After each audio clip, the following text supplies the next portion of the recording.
নমস্কার। আজকে দেখেন নদীর পাড়ে চলে আসছি বালু নদীতে। আর এটা হচ্ছে আমাদের করলা নদী। যে সময়ের অভাবে এখানে আসাই হয় না নদীর পাড়ে, তো বাড়িতে এত কাজ, আজকে চলে আসছি বালু নিতে। আমাদের এই নদীর ওই পাশ থেকে কিন্তু চা পাতা বাগান শুরু, তাই না মা? এই যে নদীটা দেখতে পাচ্ছেন, এই যে দেখেন, এই যে এই পাশটা হচ্ছে আমাদের পাড়া, আর এই যে এই পাশটা হচ্ছে চা পাতা বাগান।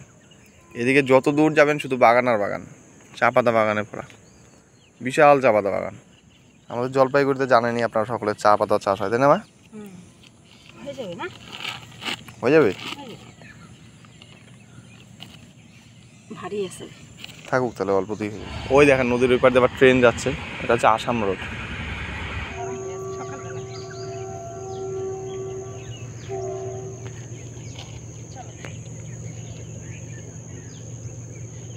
এটাকে তোমাদের বাড়ি ছিল দিদন? এখন তো আগে তো অনেক বড় বড় গাছ ছিল না? বড় বড় গাছে নাম কাঁঠাল সব কাটে ফেলে। কত টাকাতে বিক্রি করতে এই জমিটা? 700। মাত্র 700? 700 টাকায় এত বড় জমিটা বিক্রি করতে? দেখো তো কত বড় জমিটা। নেওয়ারই লোক নাই, এই জমি নেওয়ারই লোক নেই না? কই যাচ্ছে দাদু? আমাদের মতন? আমাদের মতো সকালবেলা দাদু ঘুরতেছে। সকালের হাওয়াটা খাওয়া ভালো। ভালো খাও। দেখেন গাছের মধ্যে একদম কচি কচি চা পাতা কেবল উঠতেছে, খুব সুন্দর লাগছে। দেখেন 2-3 দিন গেলে পাতা উঠাবে। 2-3 দিন গেলেই পাতা উঠাবে না? বাগানের থেকে শুয়োর বেরোলো, দেখলা? ঘুট ঘুট করতেছে ভিতরে, অনেকগুলো আছে, আরো বাচ্চা আছে। আমি বাড়িতে যাই দেখি কি ধান ক্ষেত থেকে বার হয়ে একটা রাস্তা ভাঙে চুরমার করে দিছে। সর্বনাশ। না হলো 7-8টা লাগছে রাস্তার মধ্যে। ওই যে ওগুলা লাল শাপলা দেখছো না, কত সুন্দর লাগছে লাল শাপলাগুলো দেখতে। সাদার মধ্যে লাল না, দারুণ লাগতেছে কিন্তু দেখতে। আর এগুলা সাদা। এটা কিন্তু বিল, বিশাল বিল।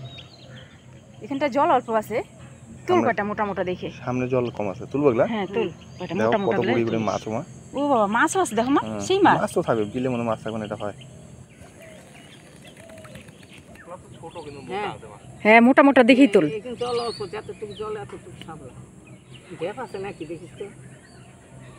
ঢেপ তো আছেই, ঢেপ তো আছেই, শাপলা যখন আছে ঢেপ আছে। ছোটবেলায় না, হ্যাঁ হ্যাঁ কাটা আছে, ওই জন্য জুতা পরে নামতে লাগে।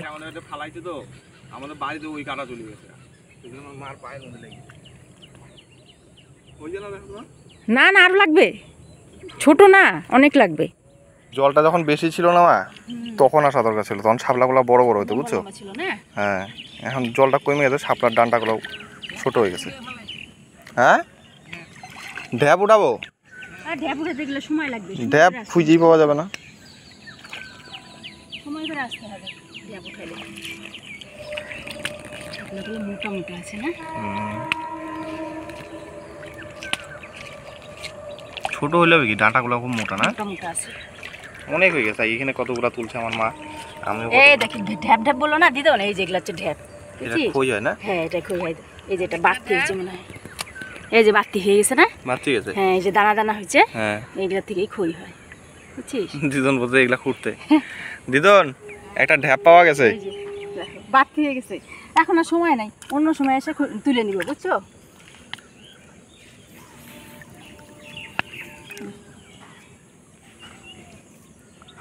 সুন্দর কিছু মোটা মোটা আছে, দেখো মার হাতেও কতগুলা।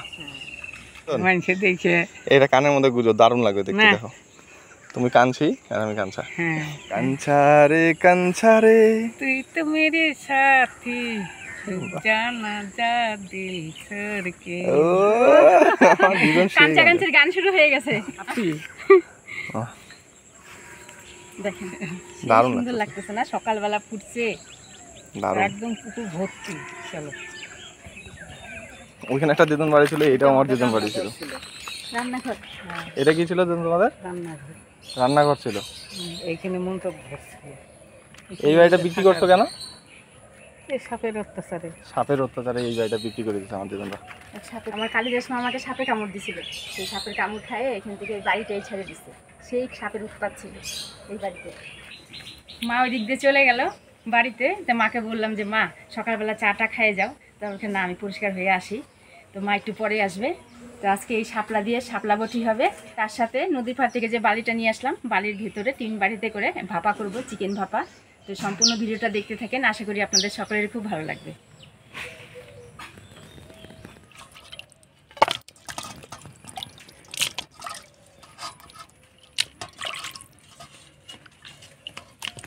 একদিন না মা বাম্বু চিকেন বানাবা, ঠিক আছে? আচ্ছা, নিয়ে আসিস পরে সে ডোবার ওখান থেকে বাঁশ নিয়ে আসিস।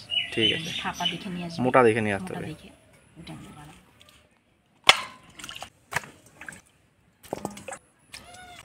আজকের মাংসটা শুধু মাংস মাংস দেখেই নিয়ে আসি, একটা শুধু লেগ পিস আছে।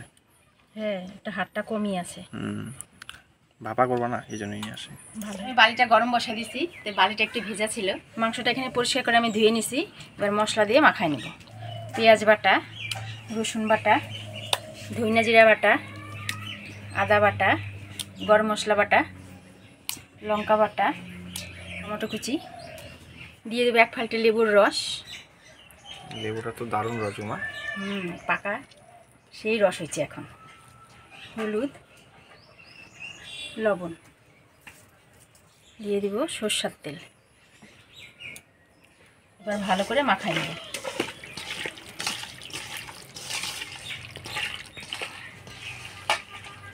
মাংসটা আমি ভালো করে মাখা নিলাম। এবার টিফিন বাটির ভেতরে ভরে নিব। এটার ভেতরে আমি সুন্দর করে সরষের তেল মাখাই নিলাম।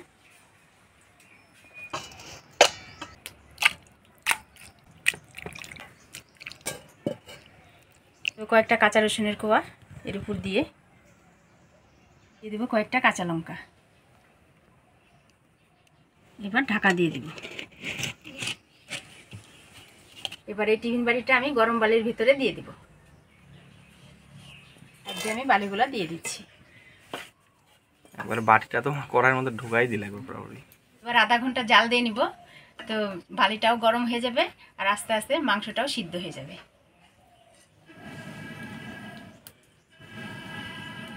আমার বাবা দাদা নৌকা বেছে নিয়ে যেত ফেরটে, ফেরে অনেক একেবারে মানে মাঠকে মাঠ পুরো লইয়ে ওথায় হয়ে থাকে জায়গায় জায়গায়। সেই শাপলাখালিপুর হইলে উঠে নিচের থেকে, তারপরে ওই আসার সময় প্রত্যেকে তুইলে বিড়ে পাহিয়ে তার নিয়ে আসতো। বিশাল বিশাল বিশাল এন থেকে মনে করো 10 হাত হবো এত হানি। আমরা এগুলো নিয়ে আসলাম কি বলো তো, বিলের সাইডে থেকে। ওই যে ভিতরে ডোবা আছে না, ওর ভিতরে ভিতরে বড় বড় আছে। শাপলাগুলো ছুলে নিলাম। এবার ধুয়ে ডুমডুম করে কাটে নেব। শাপলাটা কাটে আমি ধুয়ে নিছি, একটু লবণ মাখায় রাখলাম জলটা বের হওয়ার জন্য। আমি মাংসটা জাল দিয়ে নিলাম। এবার আমি এইভাবেই কড়াই ধরে রেখে দিব, আরও 5 মিনিটের মতো থাক, ততক্ষণ আমি শাপলা বটিটা করে দিব।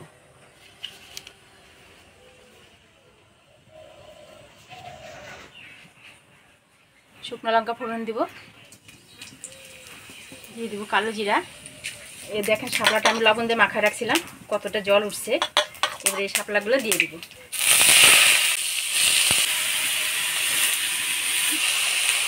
আগে আমি লবণ দিয়ে মাখায় রাখছিলাম শাপলাটা, সেই জন্য লবণটা আমি অল্প দিলাম। দিয়ে দেবো হলুদ পরিমাণ মতো, দেবো কাঁচা লঙ্কা,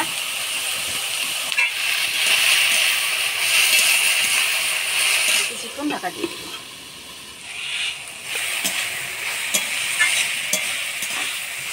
নামাই দাও মা, হয়ে গেছে মনে হয়। এটা নামা দিচ্ছি তারা, গরম আছে নাকি এখনো?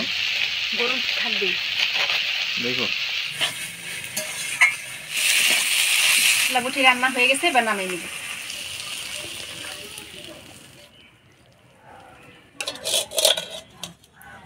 দারুণ কালার হয়েছে গো মা, সেন্টও ব্যাপক। যেমন কালার হয়েছে তেমন সেন্ট বেড়েছে না? লঙ্কাগুলো দেখ কি সুন্দর সিদ্ধ হয়ে গেছে। ভাপেই সিদ্ধ হয়েছে, ভাপেই সিদ্ধ হয়ে গেছে। দেখি রসুনটা কেমন হয়েছে। দেখ কি সুন্দর সিদ্ধ হয়েছে, মমির মতো সিদ্ধ হয়েছে। কি করা যাচ্ছে না মা, ফটাফট ভাত বাড়ো। আমি মাংসটা দেখি কেমন হয়েছে। ও আলুর মতো হয়ে গেছে, দেখেন দেখছেন? ফটাফট ভাত বাড়ো, আজকে 1 থাল ভাত খাবো। 1 থাল ভাত খাবি?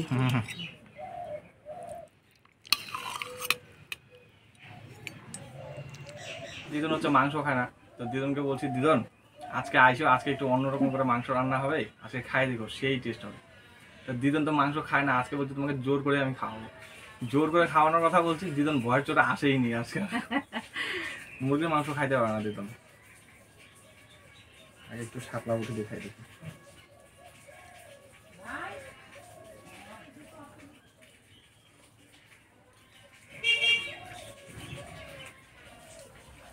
শাপলা বড়িটা ব্যাপক কিছু।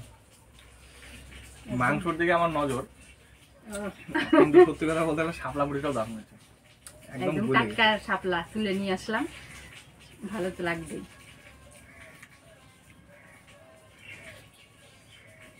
এর মধ্যে একটু গুঁড়া মাছ হইলে পরে দারুণ হতো। আরো টেস্ট হতো। হ্যাঁ, গুঁড়া মাছ দিয়ে শাপলা বটি কিন্তু দারুণ লাগে খেতে। গুঁড়া মাছ দিয়ে শাপলা চচ্চড়ি দারুণ লাগে খেতে। মাংসটা কিন্তু একদম গলে গেছে। হ্যাঁ, ধরার আগেই ছেড়ে যাচ্ছে। হুম, লঙ্কাগুলো খুব সুন্দর সিদ্ধ হয়েছে না, মানে আস্তই দেখা যাচ্ছে, আবার এদিকে সিদ্ধও হয়ে গেছে। হুম, দারুণ হয়েছে। বেশিরভাগ মাংস আনলে তো মাংস ঝোলে রান্না হয় বাড়িতে। তো আজকে বলছি মা একটু অন্যরকম ভাবে রান্না করো। তো মা বলছে আগে বালি নিয়েছে, বালির মধ্যে করে মাংস খাবার করো। তো সকাল সকাল নদীর পাড় থেকে আমরা বালি নিয়ে আসছি, তারপরে দোকান থেকে যে মাংস নিয়ে আসছি, তারপরে যে মাংস রান্না হয়েছে।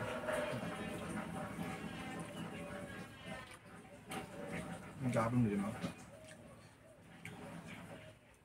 যেরকম নরম হয়েছে সেরকম টেস্ট।